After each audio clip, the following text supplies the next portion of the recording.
It happened Saturday night and I can't stop thinking about it. My ex and I were young when she got pregnant. We were both only 19 and we were pressured by our families to get married before our daughter was born. We didn't last long, obviously. We weren't ready to be married on top of learning how to be parents and living together. Our daughter was barely 10 months old when we decided it was better for her if we remained friends co-parents rather than two young adults who weren't ready for marriage, despite the feelings we had. And it really did work out for the best.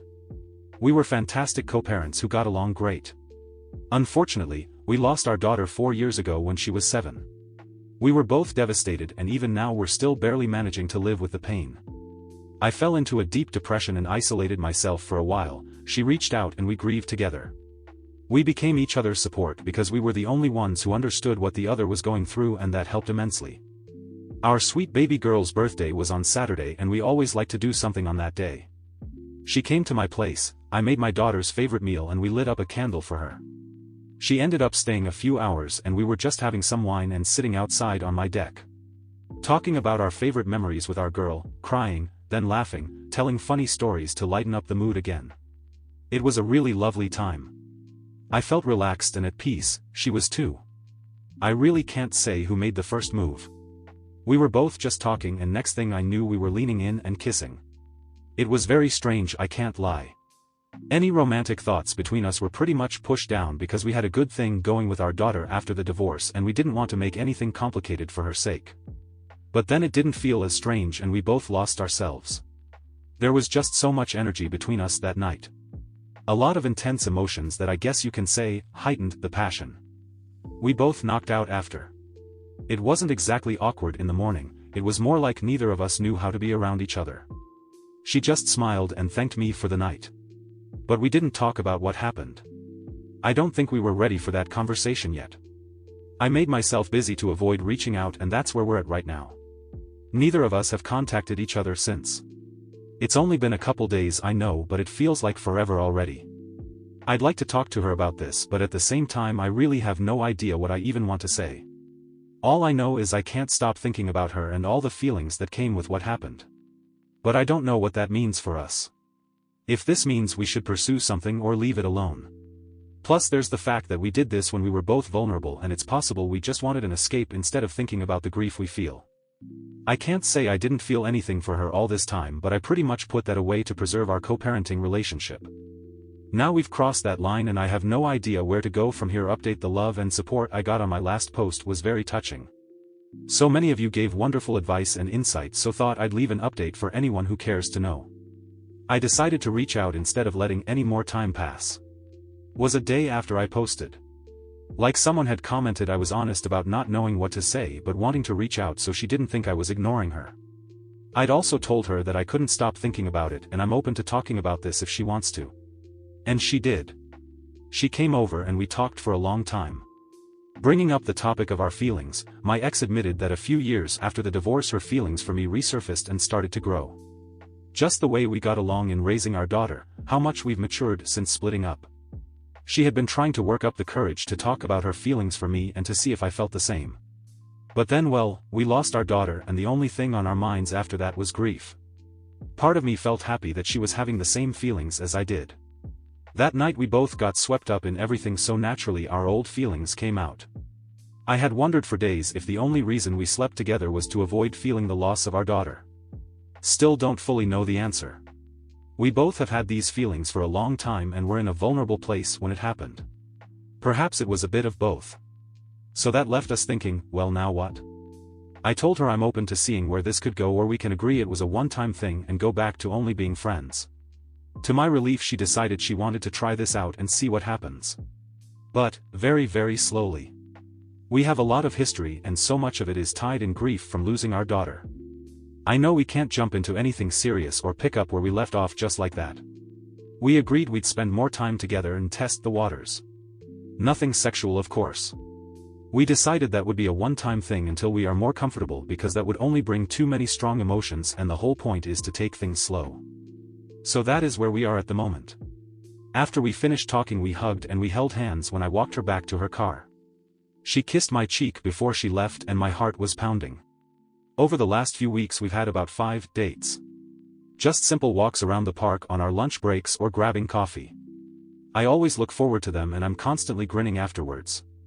We hold hands, hug. We only kissed once on our third date and felt like I was walking on clouds after. I do have to admit it's strange but in a very good way. She was my ex and for years after the divorce, I always looked at her as a chapter in my life that was now closed even if those feelings were there. Now here we are. I'm hopeful for what's to come and I know she is too. So thanks again everyone for your kind advice and encouragement. Story 2. I'll start this off by saying that I trust my boyfriend and his bond with me. We've been together for 5 years, I just don't trust his judgment when it comes to minimizing situations and setting boundaries, and I don't like that this situation is making me feel gaslit and crazy. I feel like there is no way to deal with this situation without coming off as controlling and I don't know what to do. An important piece of context to this story is that my boyfriend is Asian. I'll refer to my boyfriend as Alex and his neighbor as June. This story starts off in early December, when Alex and I were in the mood for some spicy Korean food and met up after work at a restaurant. It was a regular food outing with nothing out of the ordinary. The waitress didn't treat us in any suspicious way at all and didn't seem overly familiar with us either. Nothing suspicious to report. About a week after that outing, Alex sends me a message that reads, "You'll never guess who lives in my apartment complex." The waitress from that Korean restaurant, and I chatted to her. Her name is June. "I think you and her would be good friends." I laughed at the coincidence and thought so too, happy that Alex and I might have a new friend. The next day I asked Alex about how he and June started chatting. Alex explained that while he was getting into the elevator, he was joined by this girl who was chatting on the phone with someone. He said that when she saw him, her reaction was to make a strange sound between a gasp and a squeal, and she immediately put the person on the phone on hold. She immediately started chatting with Alex, explaining that she was our waitress at the Korean restaurant, introduced herself as June and that she'd seen him around the apartment building for weeks now and always wanted to talk to him, and finally after seeing him at the Korean restaurant with me she decided to chat to him.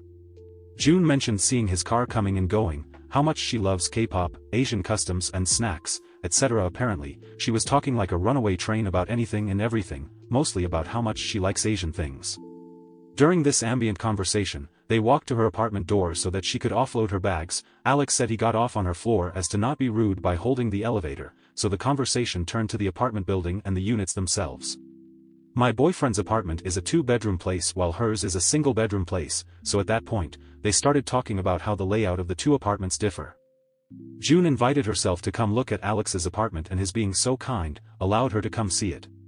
It was at this point that she mentioned that the person she put on hold in the elevator was her mom, and that she just needed to quickly end the call with her before coming over to look at the apartment. Alex said that June showed up 10 minutes later with some snacks and her phone charger, asking him if he'd mind if she charged her phone while they chat. This chat turned into a 2-hour-long conversation. In this conversation, Alex discovered that June had recently broken up with her ex-boyfriend, who is also Asian. Alex told me that during this conversation he constantly mentioned that he has a girlfriend and brought me and my interests up constantly. He says he kept telling her how well she and I would get along as friends. She only mentioned that she wants to be friends with him, however. I was shocked and not happy about it, especially because it seemed like June had no concept of boundaries since she's been watching him for weeks, invited herself over to his place and hung up on her mom to talk to him, and also because he only told me about the extent of their conversation the next day, but I didn't get angry. I just had a conversation with Alex that this situation is extremely uncomfortable and a bit stalkerish if she's been watching him for weeks. He wholeheartedly assured me that it was innocent and that June just wanted to be friends. I told him that I'm happy for him to make friends and I'd give her a shot at being friends as well, so long as the next time they met up in person it was all of us together so that I could also get a feel for her. After that, I let it go. The next time Alex told me about June was to tell me that she had asked him out on a date.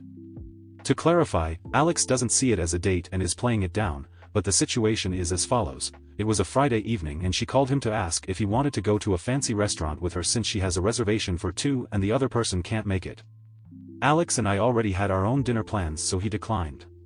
When Alex told me about this I was upset. You don't pay for a reservation, there was no reason why she couldn't go alone, cancel or postpone the reservation or ask one of her friends to go with, and the fact that it was a reservation for 2 people on a Friday night at a fancy restaurant set off alarm bells for me. This situation upset me because Alex kept trying to play it down as a friendly gesture and told me I'm wrong for labeling it as a date. He kept saying that he already told her that he has a girlfriend multiple times and that she wouldn't make moves on him because he has a girlfriend.